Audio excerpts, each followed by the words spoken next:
Each week, the news is filled with douchebags. We've picked 5 to publicly humiliate today, May 2nd, 2008, for what we here at Crack.com call the Week in Douchebaggery, because that's its name.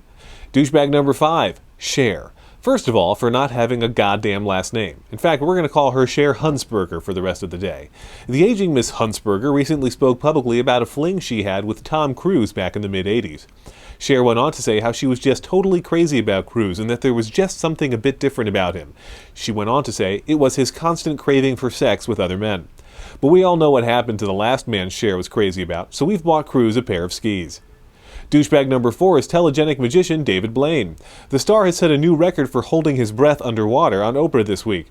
During the live show, in a feat which must have made for some really scintillating television, he successfully held his breath for 17 minutes. Coincidentally, 17 is the same number of times I helped prevent prostate cancer today. By the way, that's a throwback to last week's episode. Our regular viewers have been rewarded for their loyalty. Thanks, Mom. Anyway, we here at The Week in Douchebaggery are just pleased that Blaine has finally agreed with what we've always said, namely that he's a total fucking waste of oxygen.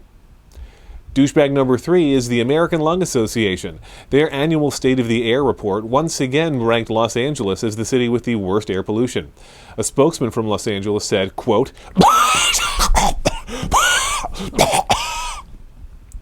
Douchebag number 2 is David Blaine. Again, it's magic, Dave. Only you are douchey enough to make the list twice in the same week.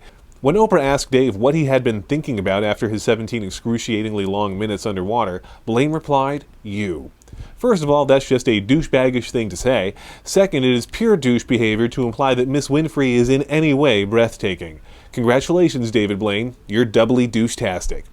Douchebag number 1. Lesbians. No, not gay people. Citizens of the Greek island of Lesbos, who recently filed suit to prevent gay women in Greece from calling themselves lesbians. 3 islanders, who claim that they have been lesbians for thousands of years, say the other use of the word is, quote, a rape of our historic identity and our human rights. Figures. Lesbians always think it's rape. And the show has reached a new low, ladies and gentlemen.